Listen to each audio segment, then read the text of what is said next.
प्यारे छात्र छात्राओं, आज हम सब व्यवसाय अध्ययन के अंतर्गत जिस चैप्टर के बारे में आज चर्चा करेंगे उस चैप्टर का नाम है वाणिज्य और व्यापार के संबंध में। व्यवसाय अध्ययन के अंतर्गत पिछले जो चैप्टर में हम लोग पढ़े थे उद्योग, और आज के जो चैप्टर में जिस बात को आज समझेंगे वो है वाणिज्य। वाणिज्य के अंतर्गत प्रमुख रूप से ऐसी प्रक्रियाओं या ऐसी गतिविधियों को शामिल किया जाता है जिसमें वस्तुओं और सेवाओं का विनिमय होता है। विनिमय मतलब आदान प्रदान होते रहता है। एक वस्तु के बदले में मुद्रा, एक सेवा के बदले में मुद्रा, या मुद्रा के बदले में सेवा या वस्तु, ये है विनिमय। तो वाणिज्य के अंतर्गत एक उत्पादक और एक उपभोक्ता के बीच में विनिमय का कार्य होता है, और इसमें समय है, स्थान है, व्यक्तियों के बीच की सारी बाधाओं को इसमें दूर कर दिया जाता है, और इनके जो सहायक कार्य के रूप में बैंकिंग है, बैंकिंग की सेवा है, और वाहन सुविधाएं हैं। ऐसे बहुत सारी गतिविधियां इसमें वाणिज्य में सम्मिलित होती है, और सभी मिलकर वाणिज्य कहलाता है। तो आज इसी वाणिज्य के बारे में महत्वपूर्ण बातों पर आज चर्चा करेंगे या समझेंगे। तो वाणिज्य के बारे में आपको बताया कि किस प्रकार से वाणिज्य में विभिन्न प्रकार की गतिविधियों या विभिन्न प्रकार की प्रक्रिया जो वस्तुओं और सेवाओं से संबंधित होता है। अब हम लोग चलते हैं वाणिज्य के कार्य। वाणिज्य के कौन कौन से कार्य हैं, उसमें पहला जो कार्य है व्यक्तियों की बाधाएं। वाणिज्य के द्वारा व्यक्तियों की बाधाएं से मतलब ये होता है कि कोई भी उत्पादक और एक उपभोक्ता जो होता है, इनके बीच की जो दूरी उस वस्तु को प्राप्त करने के लिए या उस वस्तु को बेचने के लिए एक उत्पादक विभिन्न प्रकार के व्यवस्था करता है, ताकि उस व्यक्ति या उस अंतिम जो उपभोक्ता है वहां तक के वो वस्तु पहुंच जाए। तो उत्पादक भी एक क्या होता है, व्यक्ति होता है, और उपभोक्ता भी एक व्यक्ति होता है। तो उत्पादक के द्वारा ऐसी व्यवस्था किया जाता है ताकि कोई भी उपभोक्ता किसी भी वस्तु या सेवा से वंचित न रह जाए, उस वस्तु को प्राप्त कर ले। ये सारी बाधाओं को दूर करने का कार्य वाणिज्य के द्वारा किया जाता है, और इस प्रकार से वाणिज्य के द्वारा किए गए कार्य से एक उपभोक्ता को सही समय में वस्तु प्राप्त हो जाती है, सही कीमत पर वस्तु प्राप्त हो जाती है। इसके बाद में दूसरा जो आता है वो है स्थान की बाधाएं। स्थान की बाधाएं वाणिज्य के अंतर्गत ये ऐसा कार्य है वाणिज्य का, जैसे कि कोई भी जो उपभोक्ता है या उत्पादक है उत्पादन क्षेत्र के आसपास भी कई उपभोक्ता निवास करते हैं और कई जो उपभोक्ता या ग्राहक होता है वो दूर स्थानों पर निवास करते हैं। तो वहां तक के वस्तु को भेजने का, वहां तक के वस्तु सेवाओं को संचालित करने के लिए कार्य करना पड़ता है ताकि वो उपभोक्ता या वो ग्राहक उस वस्तु को आसानी से प्राप्त कर सके। तो इसके लिए वाणिज्य के द्वारा वाहन की सुविधा या परिवहन की सुविधा के माध्यम से उस वस्तु को उस उपभोक्ता तक के पहुंचाने का काम किया जाता है ताकि उस उपभोक्ता या ग्राहक को वो वस्तु आसानी से उसके निकटतम निवासी स्थान तक के पहुंचाया जा सकता है। और इस सेवा में परिवहन के अतिरिक्त बैंकिंग के माध्यम से या किसी ब्रोकर के माध्यम से उपभोक्ताओं तक के पहुंचाया जा सकता है। तो ये स्थान की जो दूरी है वाणिज्य इसको कम कर देती है और उस उपभोक्ता को उस उत्पादक तक के जाने की जरूरत नहीं पड़ती या उस कारखाने तक के जाने की आवश्यकता नहीं पड़ती है। तो इस प्रकार से वाणिज्य कार्य करती है। तीसरा जो आता है वो है जोखिम की बाधाएं। जोखिम की बाधाएं जैसे कि बहुत सारे वस्तु उत्पादक के द्वारा निर्मित किया जाता है और उपभोक्ता तक के पहुंचाने के लिए या किसी भी व्यक्तियों के पास में या ग्राहकों तक के पहुंचाने के लिए उनको विभिन्न साधन या कई दिनों का सफर का अंतराल होता है। तो उस बीच में कभी चोरी की स्थिति बन जाती है, तो कभी आग की स्थिति या कभी दुर्घटना की स्थिति निर्मित हो जाती है। तो वाणिज्य कई प्रकार के बीमा के माध्यम से वस्तु बीमा या सेवा में बीमा प्रदान करके उस उपभोक्ता को लाभ पहुंचाती है। तो इस प्रकार से जितने भी जोखिम होता है, जोखिमों में बाधाएं उत्पन्न होती है, उसको वाणिज्य दूर करके अच्छी से अच्छी वस्तु और समय पर वस्तु और दुर्घटना रहित जो वस्तु पहुंचाने का कार्य वाणिज्य के द्वारा किया जाता है। इसके बाद समय की बाधाएं। समय की बाधाएं जैसे कि वाणिज्य में कोई भी वस्तु है मौसम पर आधारित या एक मौसम में वो उत्पादन होता है, जैसे कृषि का है।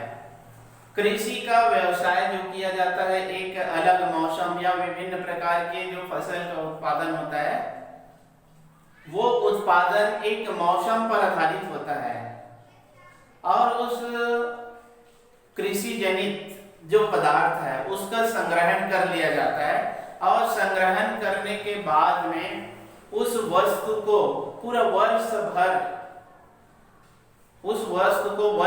उपभोक्ताओं को उनकी मांग के अनुसार से पूर्ति करने का कार्य वाणिज्य के द्वारा किया जाता है। तो यहाँ पर समय पूरा वर्ष भर उपभोक्ताओं को वस्तु मिलते रहती है। तो समय की बाधा यहाँ पर उस उपभोक्ता को सामना नहीं करना पड़ता, क्योंकि कोई भी वस्तु के लिए उसको उस मौसम का इंतजार नहीं करना पड़ता, उसको वर्ष भर मिलते रहता है। तो ये है समय की बाधा वाणिज्य के द्वारा दूर किया जा सकता है। पांचवा जो है वो है विनिमय की बाधाएं। विनिमय की बाधा आदान प्रदान या उस वस्तु की अदला बदली की स्थिति जो होती है वो है। तो वाणिज्य के द्वारा विनिमय, समय पर उस वस्तु को पहुंचाना और समय पर उस उत्पादन कार्य करना ये सब विनिमय आदान प्रदान की प्रक्रिया जो होती है, इसमें जितने भी बाधाएं होती है उसको दूर करती है वाणिज्य। इसके बाद में तीसरा जो है सूचना की बाधाएं। वाणिज्य के द्वारा उपभोक्ताओं को विभिन्न प्रकार की वस्तु का जब उत्पादन होता है तो उत्पादक से वो वस्तु की जानकारी प्राप्त कर लेता है, और जानकारी प्राप्त कर लेने के बाद में उसका विज्ञापन के माध्यम से या प्रचार प्रसार के माध्यम से उस वस्तु की जानकारी, उसकी गुणवत्ता, उसकी कीमत और बहुत सारी ऐसी बातें हैं जिसके बारे में जानकारी उपलब्ध है या सूचना के माध्यम से एक उपभोक्ता को प्राप्त हो जाता है, और उसके बाद में उसकी मांग या उसकी पूर्ति आसानी से किया जा सकता है। तो सूचना के माध्यम से उस वस्तु की मांग अधिक से अधिक प्राप्त करने का जो कार्य एक वाणिज्य के माध्यम से ही होता है। तो इस प्रकार से वाणिज्य के कौन कौन से कार्य है, कौन कौन से इनके द्वारा कार्य किया जाता है, इसके बारे में, और वाणिज्य क्या है, इसके बाद में चलते हैं व्यापार। अगला जो चैप्टर आता है वो है व्यापार। व्यापार के अंतर्गत क्रय और विक्रय का कार्य होता है। जैसे कि अभी वाणिज्य में बताया कि विनिमय आदान प्रदान होता है वस्तुओं का, तो वैसे ही व्यापार में भी क्रय और विक्रय का कार्य होता है। क्रय विक्रय कार्य करके यहाँ पर दोनों को लाभ होता है, उत्पादक को भी लाभ होता है और उपभोक्ता को भी लाभ होता है। विक्रय माने बेचने की क्रिया और क्रय माने खरीदने की क्रिया जो होती है। तो यहाँ पर खरीदना और बेचना ये कार्य होता है व्यापार में। कोई भी माल है या कोई भी सेवा है, उनके बीच में क्रय विक्रय का कार्य जो होता है वो व्यापार कहलाता है, और ये वैधानिक होना चाहिए।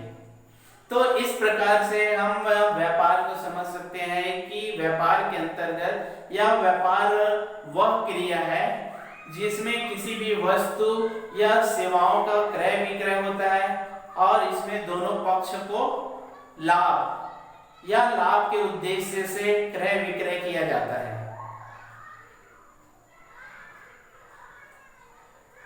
इसके बाद में इसमें व्यापार के अंतर्गत हम लोग महत्वपूर्ण इसकी कौन कौन सी विशेषताएं हैं या इसके लक्षण कौन कौन से लक्षण हैं या इसकी प्रकृति कौन कौन सी है व्यापार की, इसका स्वभाव क्या है, ऐसे अलग अलग तरीके से परीक्षा में पूछ सकते हैं या विशेषता पूछ सकते हैं उसी को, या उसको लक्षण बोल सकते हैं या स्वभाव बोल सकते हैं या प्रकृति बोल सकते हैं इसको।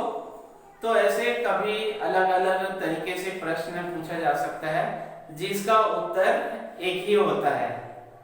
तो आइए बच्चों देखते हैं कि व्यापार की कौन कौन सी जो प्रमुख विशेषताएं हैं।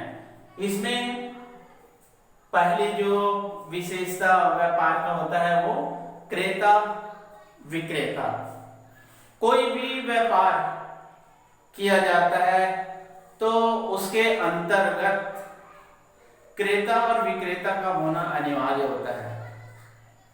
यदि क्रेता बस है, विक्रेता नहीं है, तो भी यहाँ पर व्यापार नहीं माना जाएगा। तो हम इस बात से स्पष्ट होते हैं कि व्यापार के लिए क्रेता और विक्रेता दोनों का होना जरूरी है, खरीदने वाला और बेचने वाला, तभी एक व्यापार कहलाएगा। यदि क्रेता नहीं है,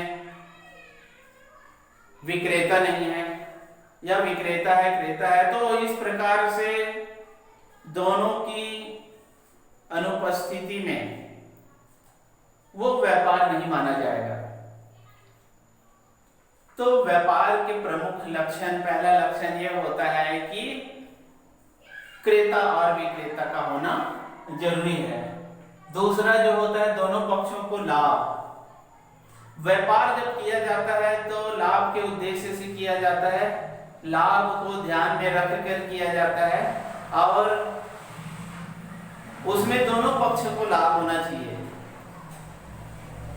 जैसे कि विक्रेता है, कोई भी वस्तु या सेवा के बदले में वो कुछ मुद्रा प्राप्त करता है और क्रेता हमेशा यही चाहता है कि उनको बचत हो जाए, कुछ न कुछ उसको बचत होना चाहिए, ये उनका उद्देश्य रहता है। जब एक क्रेता को बचत होता है तभी उस वस्तु को वो खरीदता है। तो यहाँ पर दोनों पक्ष को क्या होना चाहिए, लाभ होना चाहिए, तब वो व्यापार कहलाएगा। एक को नुकसान हो रहा है, एक को लाभ हो रहा है, तो फिर वो ज्यादा दिन तक के व्यापार नहीं टिक पाएगा, ज्यादा दिन तक के व्यापार नहीं चल पाएगा। तीसरा जो है वैधानिक क्रय विक्रय होना चाहिए। क्रय और विक्रय जो होता है वो वैधानिक मतलब शासन के जो बनाए गए नियम अनुसार से होना चाहिए खरीदने और बेचने का कार्य। ना काला बाजारी हो, ना मुनाफाखोरी हो और न ही भ्रष्टाचारी हो, न जमाखोरी हो। शासन के जितने भी नियम शर्त बना हुआ है उनका पालन करते हुए ही क्रय विक्रय होना चाहिए। इसी को वैधानिकता या वैधानिक क्रय विक्रय कहा जाता है। तो व्यापार में वैधानिकता को ध्यान में रखकर क्रय विक्रय करना चाहिए ताकि दोनों पक्ष को लाभ हो, नुकसान नहीं होना चाहिए। तो इस बात को ध्यान देना चाहिए। चौथा जो है वो है माल सेवा का क्रय विक्रय। व्यापार में अधिकांश ये देखा जाता है कि माल और सेवा का ही क्रय विक्रय होता है। इसमें कोई भी वस्तु को बेचने का काम या कोई भी सेवा प्रदान करने का काम ये होना चाहिए। इस बात को ध्यान में रखकर व्यापार करना चाहिए, तभी व्यापार सार्थक हो सकता है, तभी व्यापार की श्रेणी में वो माना जाएगा। तो इस प्रकार से आज वाणिज्य का अर्थ, वाणिज्य के कार्य और व्यापार क्या है और उनके लक्षण विशेषताएं कौन कौन से है, इसके बारे में आज के चैप्टर में आपको बताया गया और अगली महत्वपूर्ण जो बातें अगले पीरियड में आपको समझाया जाएगा। धन्यवाद।